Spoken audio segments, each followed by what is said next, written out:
ستر جنرال صاحب د کرکټ کې خو ګوره ټول نه دي، ما ډېر هغه ده حق ده په دوی باندې د دې چې د مشران نه حق وغواړم. دا کرکټیان بیچارهګان په داسې یو حالت کې و پاکستان کې په کچاګړۍ کې به دوی کرکټ کاوه له هغه وخت نه او تر هغه وخته پورې چې دوی د دې مرتبې ته ورسېدل چې انټرنیشنل لوبو ته ورسېد، ما ورسره د خپله منډه ووهله د الله د رضا دپاره. او دوی چې دغه وختونو کې یو وړکی غوندې ګراوند و د غازي سټیډیم خوا کې، شاید مسعود به ورسره ناست و، سره د نورو ملګرو او زه به هم ورتلم ناست وم. او بیا چې دوی ته نور معلومات د ټول نه چې دوی خپله زه نور نه یادوم چې ما څه ورسره وکړه، لکن نن د هغو حق موږ غوښتلی سو. موږ ډېرې منډې وهلې دي، ډېرې خرچې هم کړي دي په دغه کرکټ باندې. هېڅوک نشي ویلی چې ما کرته خرچه یې کړي وي دا دې را مخکې سي. دوی پکې غلاوې کړي دي او موږ له جبه پکې خرچه کړي دي. دغه ځای ته هم دا خلکو په شپه ورځ خدمتونه رسولي دي، نن یې حق غواړو. او دا ټولو ته وایم، دا ټول کرکټیان ما پېژني، دی ټولو ما سره وخت تېر کړی. دوی د خپل اواز اوچت کړي او موږ ورسره یو، لکه څنګه چې له اول نه ما ورسره منډه ووهله، تکلیفونه مې ورسره تېر کړل، څه قسم تکلیفونه چې ما تېر کړي دي ټول ته هم تېرو. د دوی حق غواړو د دې فاسد ادارې نه. دا مشر فاسد ده، ورپسې فاسدان دي، ټول فاسدان دي. چا څوک د دغه ادارې مشري کوي نن سبا؟ نو د ټول نه موږ دا خواهش ده چې اول خو دې نور ظلم پرېږدي، که ظلم پرې نه ښوده موږ بیا خپل حق غواړو.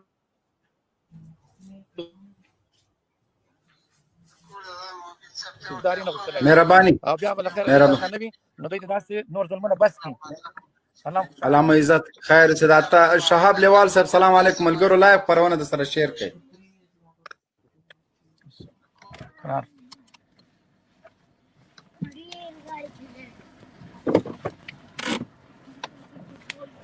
بیا आवाज نشته.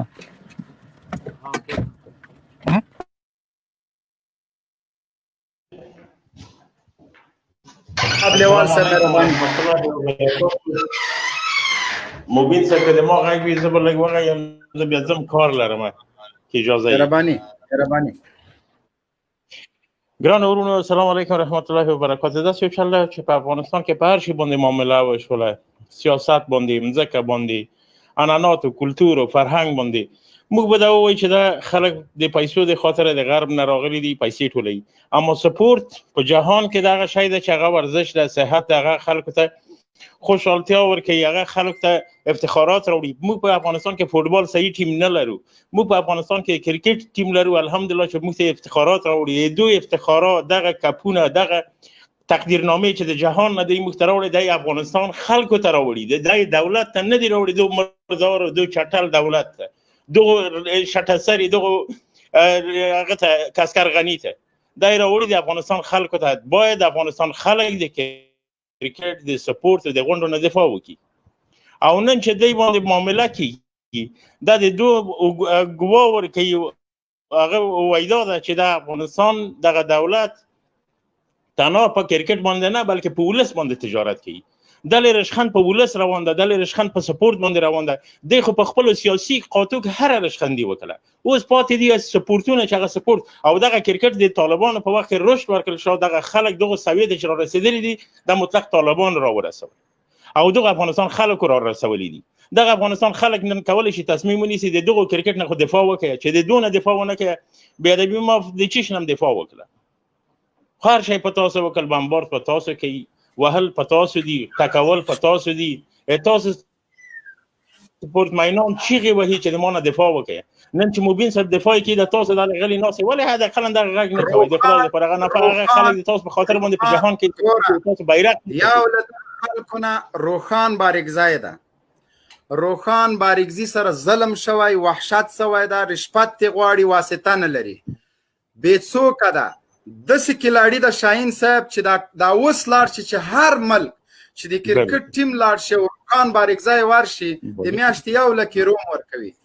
دومره با احساس افغان د چې هغه وایي خپل افغانیت او خپل مسلمانیت زه نه خرڅوم. او دلته کرکټ بورډ کې ناس وحشي ځناوران، ناس رشوتخواره، د کرکټ بورډ خائن رئیس د دې حق خوري. کرکټ بورډ واوره که د روخان باریکزي په شمول باندې د 4 واړو کلاړیانو 4 واړو کرکټیانو حقوق ورنه کړل، هغه حقوق چې دوی مستحق دي، بیا دلته 4 واړه په دې لایف کې کېنوم، 4 واړه بیا په دې لایف کې ناست زه به یوه خبر په دې بیا په غاړه باندې مونږ ور د هیڅ چا په قصه کې نه یو. مبین وروره یوه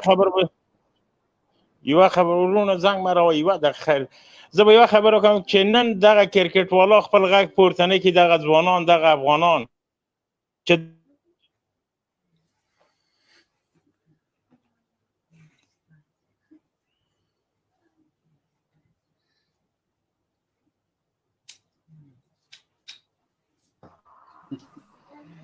مبین صاحب زما اورئ؟ ستا غږ اورم، مهرباني وکړه. مبین صاحب یو تپوس درنه کوم چې په 2000 2019 کې د کرکټ لوبډله په استرالیا کې لوبېدله، نو په هغه کې محمد شهزاد محمدي پر دا بنیاد وویستې چې د پریکټس په لوبو کې د پاکستان خلاف سکور نه وکړي، د تعصب پر بنیاد یې د ټیم څخه وویستې، د دې کومه وجه وه؟ د تعصب په بنیاد باندې ونه ویسته، هلته کفتان ګلبدین راوسته، ګلبدین چې راوسته، ګلبدین نه د کفتانۍ لایق و، نه چندان کرکټي و، نه بلو راوسته کرکټ بورډ کې نه ویسته کفتان یې که هغه حق د کفتانۍ چې د چا و هغه ته حق ورنه که، پیسې یې خوړلې، رشوت یې خوړلې، هغوی بیخي کرکټ ونه که. ولې د یو چا حق د ګلبدین کم حیثیت دی، د دې ښه بالر و، د ښه بیټسمین و، په کم بنیاد باندې شته؟ دا کرکټ بورډ نه و که دغه پوښتنه که نه چې تا ګلبدین ولې د هغه پوښتنه خو د کرکټ بورډ نه مونږ کوو چې دی د ټیم 11 کې راړي راولي، ایز ا کیپټن یې راولي، د هغه پر بنیاد د پښتون په تعصب پر بنیاد باندې دی یو پلیر د ټیم باسي او هغه حال دا رسیږي چې هغه بغیر وي، په کومه وجه هغه زما قصور چې دی زه د ټیم وویستل شوم؟ وایی چې د پاکستان کرکټ په بورډ کې هغه کسان کښیني چې د کرکټ سره لږ واسطه وي، نور منګل صاحب دا بل زاړه کم پلیران چې دي دی ته د سپورټس محکمه باندې کښېنوي چې د هغو د کرکټ لږ معلومات ورسره وي، پر دې بنیاد باندې چې د دې پلیران بیا نه باسي. نور خپل موضوع ته راځو، دغه مې ځکه حساسه وبلله چې هم کرکټیان او هغه اروپا میشته په مونږ باندې غږ وکړه او هیڅ چا د دوی غږ نه اخیسته، رسنیو نه اخیسته، تلویزیونونو نه اخیسته، نور سوشل میډیا کې د دوی خلکو د غږ دبولو کوشش کوه. مونږ خو سرشاره خلک د چا په قصه کې نه یو، ولاکه یا د کرکټ بورډ بروالرو یا مونږ د سکاټ میلر په قصه کې نه